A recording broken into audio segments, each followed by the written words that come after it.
Salve galera, eu sou o Caio Luizeto, estou aqui mais uma vez para dialogarmos sobre as parábolas do reino. E hoje quero vos falar, encerrando essa temática, um pouco sobre a oração mais significativa e mais importante que nós encontramos nas palavras de Jesus.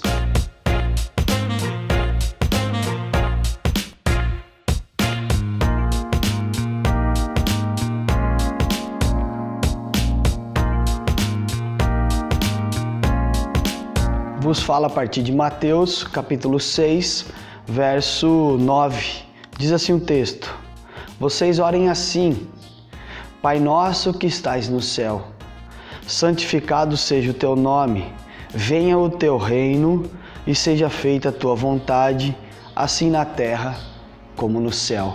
Mais uma vez nós vemos a expressão do teu reino.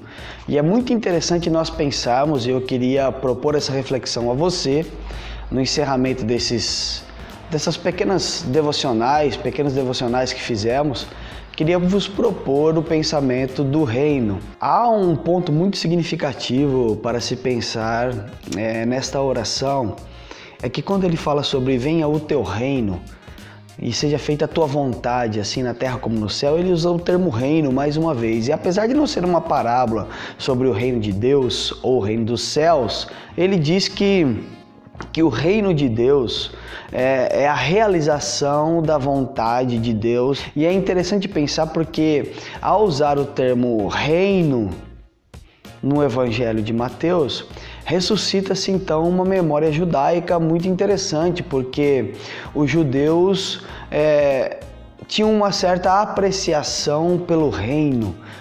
A gente tem isso na própria história dos judeus, quando eles pedem um rei que seja igual às outras nações. Eles não querem mais Deus governando, mas têm um desejo por um rei, Não queriam mais uma teocracia, não queriam mais profetas, eles queriam um rei como as outras nações. Então, ao pensar na abordagem no Evangelho de Mateus, dizendo sobre o reino, nós precisamos entender que sempre suscitará no espírito judaico a velha memória, as lembranças de se ter um rei, de se poder estabelecer novamente um reinado onde os judeus não estariam mais sob o domínio e sobre a opressão de um outro império, porque eles teriam então o seu rei.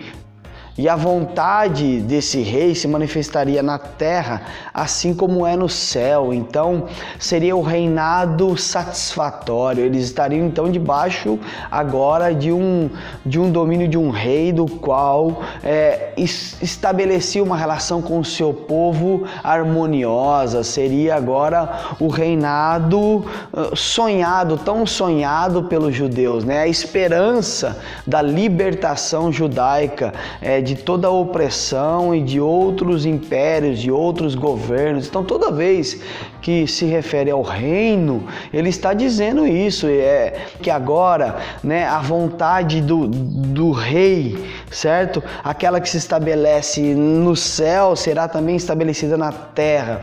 Mas há um contraponto muito interessante, porque a oração que está sendo ensinada sobre o reino e o desejo pelo reino e o anseio pelo reino é sem a figura do rei. E isso é interessante, cara, porque quando ele diz assim, ele começa a oração dizendo: Pai nosso que estais no céu, santificado seja o teu nome, venha o teu reino, seja feita a tua vontade assim na terra como no céu.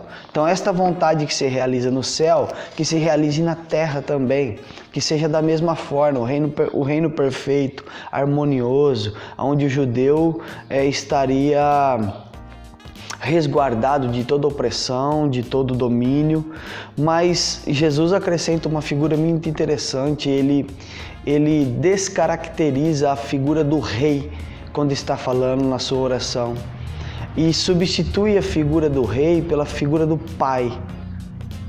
É um pai que tem um reino, não é um rei que tem um reino, é um pai.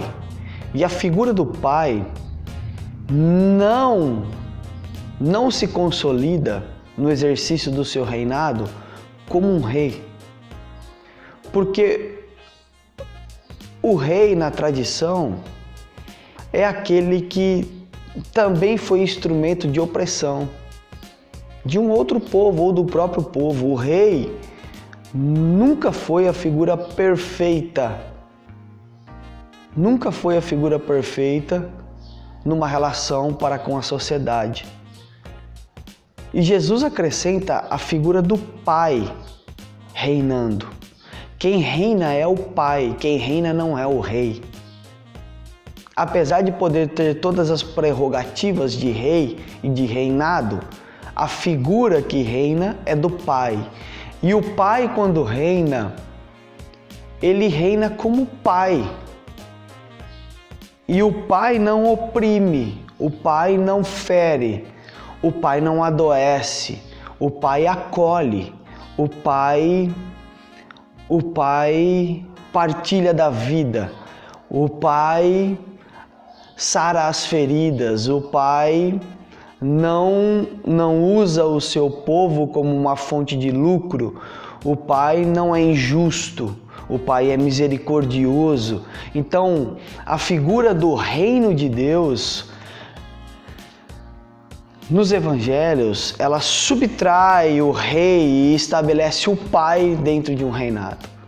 E isso é um novo paradigma para o pensamento sobre o reino de Deus e o reino dos céus. Porque agora quem está estabelecendo um reino é o Pai, e não é mais um rei que oprime, que fere e que adoece o seu povo.